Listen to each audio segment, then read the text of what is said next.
Halo rekan-rekan traders ya. Jadi dalam kurang lebih 2 minggu terakhir ini terjadi perubahan yang sangat besar dan mungkin sedikit membingungkan bagi sebagian trader ya. Dimana ISG yang tadinya lagi bagus-bagusnya nih, ya kan, sampai dengan tanggal nih ya 19 September itu tiba-tiba habis itu di tanggal 20 September gubrak jatuh, ya kan, pullback. Ada yang bilang oh ini karena kita udah rally lumayan banyak, waktunya pullback. Oke, masuk akal. Terus ada juga yang bilang karena China stimulus. Nah, banyak yang bingung, China stimulus ekonomi kok kita yang ambrol kan gitu ya. Nah, jawabannya simpel sebenarnya. China stimulus, kita pullback. Itu jawabannya. Jadi ada triggernya. Tapi kenapa dia stimulus kita pullback? Nah, kita akan lihat dulu apa aja sih stimulusnya dan seberapa besar sih stimulusnya, kan gitu. Ya, ini dari CNBC di mana stimulusnya itu paket jumbo. Ya, jumbonya seberapa besar? Nah, coba kita lihat di sini. Pertama, ya, pemotongan giro wajib minimum perbankan. Nah, giro wajib minimum itu dipotong berapa banyak? Yang tadinya 10% jadi dipotong setengah persen, ya, menjadi 9,5 saja. Loh, dipotong sekecil itu kok apa namanya bisa membuat boom, ya kan, rally bursanya. Bisa, Bos. Karena giro wajib minimum itu simpelnya gini. Kita sebagai warga negara nyimpen di misalnya di Bank BCA 1 triliun. Nah, dari 1 triliun itu kalau 10% giro wajib minimumnya, maka Bank BCA harus menyimpan atau menyetorkan lah kepada reserve atau ke BI sebesar 100 miliar. Yang 900 miliar boleh jadi kredit. Nah, sekarang pemerintah China bilang nggak usah 100 miliar. Ya kan? Dari 1 T nggak usah 100 miliar yang harus dicadangkan, yang ditahan. Lu boleh nyimpen 95 miliar. Ya, itu artinya ada ekstra 5 miliar yang bisa dipinjamkan. Ingat, bank kan cuan kalau dia bisa meminjamkan uang dari cuannya dari bunga. Nah, seberapa besar ini likuiditas yang bisa diraih dari pemangkasan ini sebesar 1 triliun, ya, renminbi, 1 triliun China yuan atau setara dengan 2.617 triliun. Ini hampir sama dengan GDP negara Indonesia, ya. Gila kan? Ini hampir sama dengan GDP negara Indonesia. Kalau nggak salah GDP kita di angka 3.300 triliun. Ya, Anda bisa googling itu.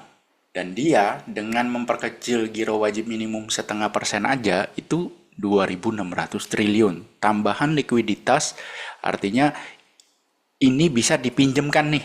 Nah, disekolahin nih 2.600 triliun Etian ya. Giro wajib minimumnya setengah persen aja senilai itu. Luar biasa. Jadi ya Anda sudah bisa bayangkan lah ya skalanya itu, bedanya ekonomi Indonesia dengan ekonomi China itu bedanya jauh banget ya. Terus suku bunga ibaratnya bank sentral ya, BI rate dari 1,7 dipangkas jadi 1,5. Itu kecil banget ya bunganya. Jadi kalau di Indonesia kan kita mau kredit nih sama bank, kredit bisnis lah gitu. Bunga berapa? 9, 8 setengah atau 10 kan gitu ya.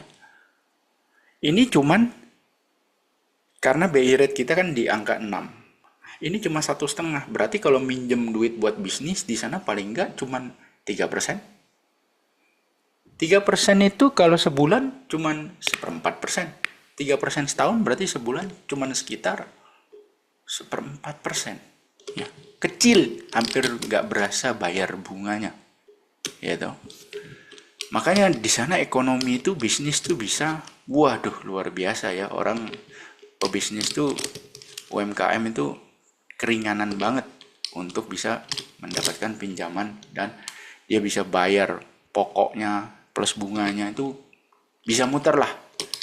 Ya, kalau di kita bunga 9% berarti kan paling enggak sebulan itu 0,75. Ya, 0,75. Dia cuman seperempat. Beda setengah persen itu kalau pinjaman 10M, pinjaman 5M, berasa bos. Bunganya saja ya. Terus ada lagi nih. Cina juga memangkas suku bunga KPR. Ya. Dari 3,9 jadi 3,85. Ini kalau saya bilang sih nggak terlalu ngefek ya. Karena di China sekarang ini sedang banyak kredit macet karena sektor propertinya ancur-ancuran. Jadi orang udah terlanjur nyicil KPR nih. Barang belum diterima karena bangunannya belum selesai. Itu banyak ya Evergrande. Itu banyak bos. Jadi ya lu kecilin begini juga ya. Gimana ya? Gue tetap nyicil barang gue belum terima loh. Dan nah ini yang bikin bursanya itu luar biasa naiknya. Stimulus mengalir untuk stabilitas pasar saham di mana Bank Sentral China memberikan fasilitas swap ya, pinjaman kepada investor institusi. Ya, investor institusi seperti broker, insurance, dapen, reksadana, aset manajemen ya sebanyak 500 miliar yuan. Setara dengan 1.300 triliun. Artinya sepertiga GDP Indonesia. Wow, Anda bayangin ya. Investor institusi dikasih pinjaman segitu besar. Ya. Terus yang hebatnya lagi, pinjaman juga disediakan untuk perbankan yang mau menyalurkannya kepada perusahaan yang bertujuan untuk melakukan buyback saham mereka senilai 300 miliar yuan atau setara 785 triliun rupiah. Ini bisa dapat 2 IKN nih. Bisa dapat 2 IKN bos. Ya. Bisa dapat 2 IKN. Inilah yang membuat bursa Hang Seng ya itu meroket. Meroketnya tuh sadis banget nih. Meroket sebanyak berapa nih? Kita lihat. 37,5% hanya dalam 17 hari. Artinya hanya dalam 3 minggu lebih sedikit. Kurang lebih 1 bulan. Dia rally 37%. Itu banyak banget. Itu baru di Hang Seng. Terus Shanghai Composite. Anda bisa lihat ini. Ya. Rally-nya. Shanghai Composite rally-nya juga luar biasa ya. Dari 2.700 lah rally sampai 3.670. Edian 30-an% juga ya. Luar biasa banyaknya, bahkan ini hanya dalam berapa ini? Waduh, kecil banget ya, cuma 1 2 3 4 5 6 7 8 9 10 hari edan ya. Anda bisa lihat juga chart saham Alibaba ya. Di New York Stock Exchange Anda bisa lihat ini rally-nya dari sini sampai sini 46% ya. Hanya dalam berapa? 19 bar 1 bulan. Ya, luar biasa, belum lagi Tencent ya. Tencent Holding nih. Tencent itu rally-nya juga lumayan ya. 31% hanya dalam 18 bar. Rally semua. Oke. Nah, inilah yang membuat bursa China dan Hong Kong itu rally gila-gilaan. Jadi stimulus di sini. Artinya apa? Saham-saham perusahaan China yang big cap itu sudah undervalue. Karena sebelumnya mereka udah downtrend cukup lama. Jadi kalau Anda lihat chart yang belakangan ini naiknya tinggi, tapi kalau ini saya bikin jadi weekly ya. Nah, supaya Anda mendapatkan gambaran yang lebih utuh. Nah, bursa Hang Seng itu udah turun berapa persen dari puncaknya ya waktu rally COVID. Nih, udah sempat turun 52%. Jadi sebenarnya banyak yang undervalue di perusahaan-perusahaan Hong Kong dan China. Itu banyak yang undervalue. Nah, turunnya ini bukan karena perusahaan-perusahaan ini tidak menghasilkan profit, tidak. Turunnya ini, kalau Anda masih ingat, itu penyebab utamanya adalah pemerintah China bisa dengan semena-mena mengeluarkan aturan industri gaming tidak boleh begini. Industri e-commerce tidak boleh begini. Industri fintech tidak boleh begini. Keluarin aturan jebret, terpukullah semua. Ya, itulah yang membuat mereka turun, tapi perusahaan-perusahaan ini masih menghasilkan laba. Turun itu karena investor melihat, aduh, pemerintah ini bisa begitu ya, campur tangan. Kalau di Amerika nggak bisa. Kenapa? Simple. Anda lihat gambaran yang lebih besar. Di Amerika, dua partai yang berebut kekuasaan itu didanai oleh swasta. Amerika itu kuat di swasta, bukan di BUMN. Jadi, dua partai ini tidak akan cawe-cawe dengan bursa saham. Simple. Tapi kalau di China beda. Partai komunis, single party. Jadi nggak ada yang perlu dibiayai. Nggak ada. Swasta tidak perlu membiayai partai. BUMN di China dengan swasta di China itu beda peranan. BUMN main ke luar negeri. Swasta dalam negeri dan luar negeri. Ya, jadi BUMN-nya itu fight di luar negeri, lebih banyak di proyek-proyek construction gitu ya. Makanya Anda lihat initial project One Belt ya, One Road China minjemin duit, tapi kita yang ngerjain proyeknya, China yang ngerjain proyeknya, itu ada di mana-mana, di banyak negara, itu BUMN semua.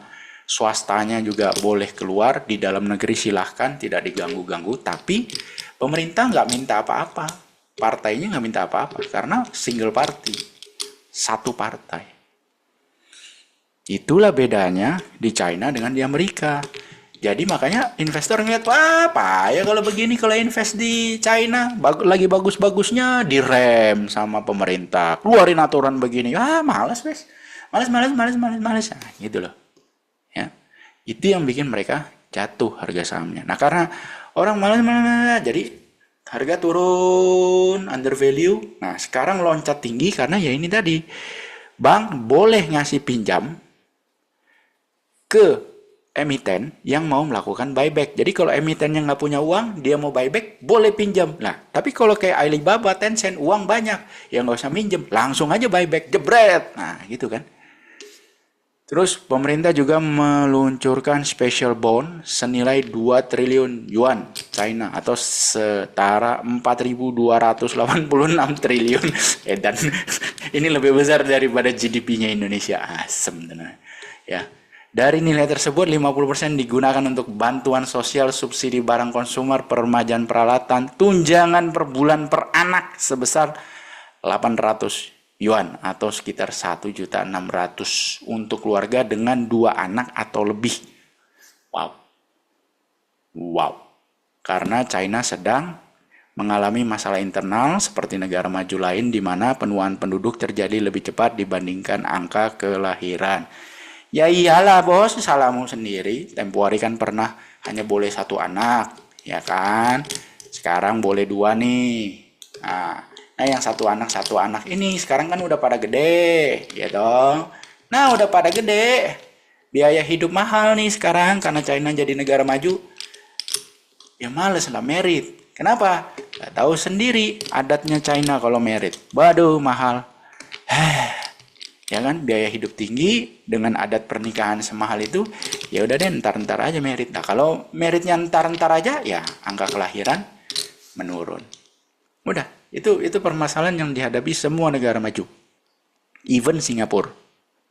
Ya.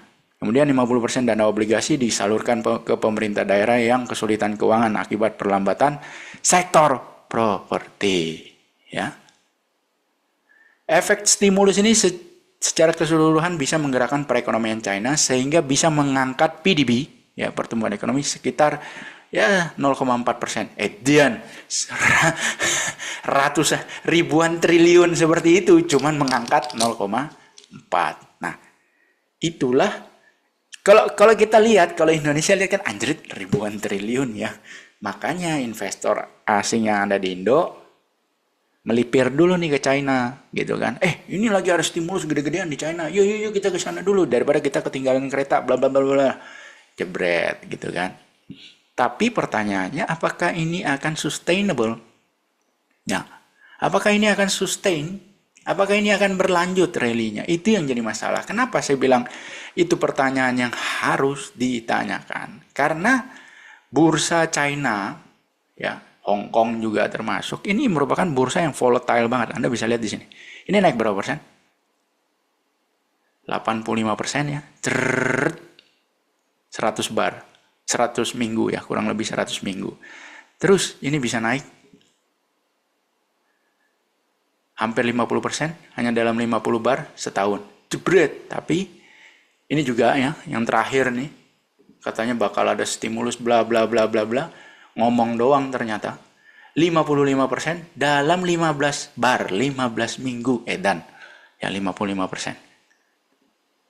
Yang sekarang ya kita hitung dari sinilah sampai sini. 9 minggu 40%.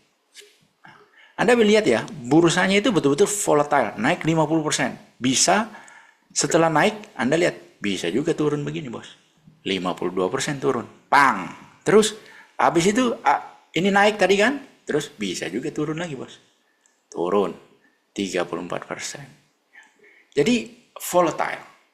Ini semua yang dinantikan oleh para analis pelaku pasar. Ya. Apakah stimulus ini akan dilanjutkan dengan yang lebih besar lagi atau adanya perbaikan aturan ya yang lebih baik sehingga stimulus ini bukan cuma sekedar stimulus tapi benar-benar bisa sustain. Dan pertanyaan terpenting terakhir itu adalah apakah pemerintah masih akan campur tangan dengan bursanya? Itu yang jadi pertanyaan besar. Karena kemarin ketika Ketua Komisi Pembangunan dan Reformasi China Mr. Zheng berpidato, itu cuma ngomong bahwa Cina akan mengeluarkan lagi 200 miliar yuan atau sekitar 28 miliar US dollar atau sekitar 436 triliun rupiah untuk proyek pengeluaran investasi hingga akhir tahun ini. Udah, gitu doang dia ngomong pidatonya kemarin. Jadi ibaratnya yang nunggu-nunggu kelanjutannya kan gitu kan. Lah, itu doang, bos. Sudah, gitu doang. Bagaimana dengan statement bahwa pemerintah tidak akan cawe-cawe lagi? Nah, kan gitu ya. Nggak ada. Bagaimana dengan statement dari pemerintah perihal ekspor China yang banyak di-ban? Kita semua sama-sama tahu mobil listrik itu bakal di-ban di Amerika. Mobil listrik dari China bakal di-ban di Amerika apabila software yang ada di dalam mobil listrik tersebut, softwarenya dari China, itu langsung di-ban. Ya, itu lagi digodok aturannya. Alasannya kenapa? Untuk keamanan negara Amerika. Masuk akal? Masuk akal. Bakal lolos nggak aturannya? Bakal lolos. Logikanya sederhana, softwarenya dari China. Huawei bisa aja nitipin di dalamnya. Sedangkan Huawei sendiri udah di-ban sama Amerika. Jadi, kalau sekarang mobil China yang softwarenya di dalam mobil tersebut adalah dari China, ban, nggak boleh masuk motiarnya. Terus Uni Eropa juga akan memberikan tarif tambahan sebesar 35% kepada mobil-mobil import dari China, mobil listrik. Kenapa alasannya? Ya karena China-nya memberikan stimulus kepada swasta di China, ibaratnya supaya bisa manufakturnya itu murah, efisiensi cost. Itu kan tidak fair untuk dunia dagang internasional menurut Uni Eropa seperti itu. Jadi ini ditahan-tahan semua. Ini gimana? Pemerintah sikapnya gimana ke depan? Nah, itu juga nggak ada. Ya. Jadi cuman keluar muncul nanti stimulus tambahnya segini ya, jebret. Walaupun bagi kita nih, kalau kita Indonesia yang lihat anjrit stimulusnya 1 biji kain bos, nah gitu ya. Tapi bagi ekonomi sebesar China, upil bah ini. Upil, Pak. Ya, kenapa upil? Lah, dia ngurangin giro wajib minimum 0,5% aja, itu dampaknya likuiditas tambahan sebesar 2.617 T. Ini stimulus tambahannya lagi cuman 436 T. Upil kan? Kalau 0,5% adalah 2.600, maka 400 ini cuma 0,1, Pak. Nggak nyampe 0,1 giro wajib minimum tambahan. Dan bener dah. Ya, kita anggap, wah anjrit 1 biji IKN loh ini. Makan siang gratis ini. Plus sarapan gratis ini untuk 1 tahun. Tapi bagi ekonomi China, upil. Kecil. Ya. Itulah sebabnya kenapa kemarin itu tiba-tiba market itu rem mendadak, pullback. Ya. Karena ya itu tadi, oh cuman gitu doang. Ya. Terus CSI-nya juga langsung pullback. Hari ini pun dilanjutkan ya, turun lagi. Ini sekarang sudah turun berapa persen? 5%. Ya. Hang Seng kemarin turun 10%. Ya, edan. Ini pullback. Karena itu. Nah, jadi apa hubungannya dengan Indonesia? Nah, santai aja, Bos. Duit asingnya nggak akan kemana-mana. Karena yaitu tadi, ekonomi China tidak politik di China tidak dibiayai oleh bursa sahamnya. Berbeda dengan Amerika Serikat, politik di Amerika Serikat dibiayai oleh bursa sahamnya. Jadi bursa sahamnya akan dilindungi. Makanya kan Amerika sering cetak duit, stimulus, apa segala macam tuh gampang banget untuk melindungi perusahaan-perusahaan yang ada di Amerika. Tapi kalau di China, ya itu tadi, belum ada yang namanya perlindungan ekonomi untuk swastanya. Jadi ya, meskipun stimulus kali ini besar, tapi ya orang tetap anggap, nanti kamu ke depannya cawe-cawe lagi. Males lah. Jadi ya rally kali ini ya saya gunakan kesempatan untuk keluar bagi yang nyangkut. Para dana-dana asing yang nyangkut temporary sekarang keluar. Ya kan? Orang nggak terlalu percaya karena ya itu tadi pemerintah cawe-cawe dengan bursa sahamnya. Sama kayak di Indonesia. Otoritas bursa ya, bukan pemerintahnya, otoritas bursanya terlalu cawe-cawe juga. Untungnya belakangan ini udah mulai berkurang. Ya, udah mulai berkurang. Tapi apakah swasta di Indonesia ikut mensponsori partai politik? Jawabannya kalau di Indonesia iya. Nah, terus kalau begitu kenapa brand nggak masuk-masuk ke LQ45, Pak? Bukankah Pak PP juga sering nongol tuh foto-fotonya dengan para 9 naga bareng gitu kan, terus juga pernah ke IKN. I don't know. Ya. Tapi bagi saya privilege itu udah dikasih loh ke brand, karena dia waktu listing itu free float-nya kecil banget. Ya itu sudah privilege itu sebenarnya. Nah, tapi kalau belakangan ini ternyata cara mainnya seperti ini, sekasar ini, terlalu ambisius, ya bursa juga nilai, jangan begitu dong, kasar banget mainnya, masa main sendiri terus gitu loh. Ya gimana ya, kan bursa juga stakeholdernya banyak, bukan cuma lu doang, bos. Jadi ya bursa juga bagus lah kalau saya bilang ketat, ya jangan kasih longgar, bos. Sudah cukup privilege waktu di IPO. Oke, semoga Anda mendapat gambarannya, big picture-nya. Jadi nggak usah khawatir dengan ESG. Ya. Yang justru kita concern-nya itu sekarang adalah kepada kebijakan ekonomi yang akan diambil oleh Pak Prabowo. Sebentar lagi dia akan dilantik. Ya, plototin itu baik-baik. Karena kita sedang mengalami perlambatan ekonomi, kalau saya bilang, karena deflasi 5 bulan berturut-turut dan berkurangnya jumlah kelas menengah kita. Ya, itu kita lebih concern ke sana. Nggak peduli dengan China mau ngapain kayak apa bodo amat ya. Menurut saya orang juga udah nggak terlalu trust lagi dengan bursa di China karena ya itu pemerintah cawe-cawe terus. Oke. Thank you for watching. Sampai jumpa di video berikutnya. Salam trading sadis, sangat disiplin.